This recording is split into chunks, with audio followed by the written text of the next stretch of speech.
अस्सलाम वालेकुम। आज एक और वीडियो के साथ मैं हाज़िर हूँ। आज का मौज़ू है मुबाहिसा, यानी किसी भी मौज़ू की मुखालफत या मवाफ़क़त में अपने दलाइल को मुहज़्ज़ब और मुदल्लिल अंदाज़ में अपनी बात को, अपना नुक्ता नज़र को मुदल्लिल और मुहज़्ज़ब अंदाज़ में बयान करना। इसी के साथ-साथ अपने साथी के दलाइल और अ, को भी मुहज़्ज़ब अंदाज़ में बर्दाश्त करना, तहम्मुल से सुनना, चाहे आप मुकम्मल तौर पे उनसे इत्तफ़ाक़ ना भी करते हों। और कम से कम आप में इतना हौसला हो कि अगर दूसरे के दल मुंतक़ी हैं, मुहज़्ज़ब हैं, तो आप उनको समझें भी और उन्हें मानें भी। एक स्किल है या एक सलाहियत है जो तलबा में पैदा की जाती है इस मुबाहिसे की शक्ल में, इस मुबाहिसे की प्रोग्राम की शक्ल में, कि बच्चों को वो स्कूल से निकल कर, जमातों से निकल कर ज़िंदगी भी गुज़ारनी है।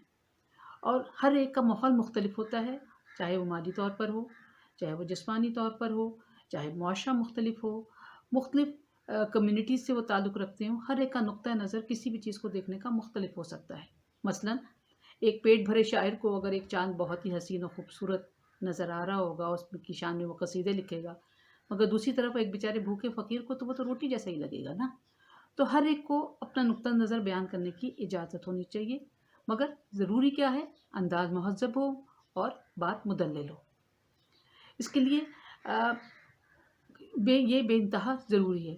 अब इस स्किल को आप दूसरी तरीक़ों से भी इस्तेमाल कर सकते हैं, दूसरी चीज़ों में इस्तेमाल भी कर सकते हैं, इनसे फ़ायदा उठा सकते हैं स्किल का। मसलन अमूमन नॉवेल में मुख्तलिफ़ किरदार से मुताल्लिक़ सवाल होते हैं, मुख्तलिफ़ किरदारों से मुताल्लिक़ सवाल होते हैं और तलबा गौर से पढ़ते नहीं हैं।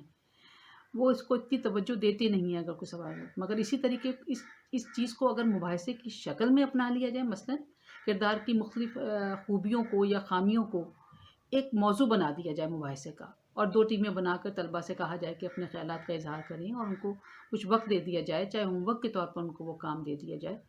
तो जब मुकाबले की फ़िज़ा पैदा होती है और दलाइल देने होते हैं, और मुकाबले इंसान की फ़ितरत है कि वो आगे बढ़ने की कोशिश करता है, ये इंसान की फ़ितरत है। तो वो आप देखेंगे वो ऐसे-ऐसे दलाइल और ऐसे-ऐसे मंतकी बातें लेके आएँगे जो बाज़ औक़ात बहैसियत उस्ताद आपकी नज़र से भी नहीं गुज़रे होंगे। आज़माइश शर्त है। ये एक कम से कम एक फ़ायदा है इस चीज़ का, कि आप इस चीज़ को और किस-किस तरह से इस्तेमाल कर सकते हैं। इस सिलसिले में अगर आप कुछ और मुझसे बात करना चाह रहे हैं, तो मेरी वेबसाइट पे आप मुझसे बात कर सकते हैं या फ़ोन पे मुझसे बात कर सकते हैं। मैं ट्यूशन्स के लिए भी अवेलेबल हूँ। Thank you.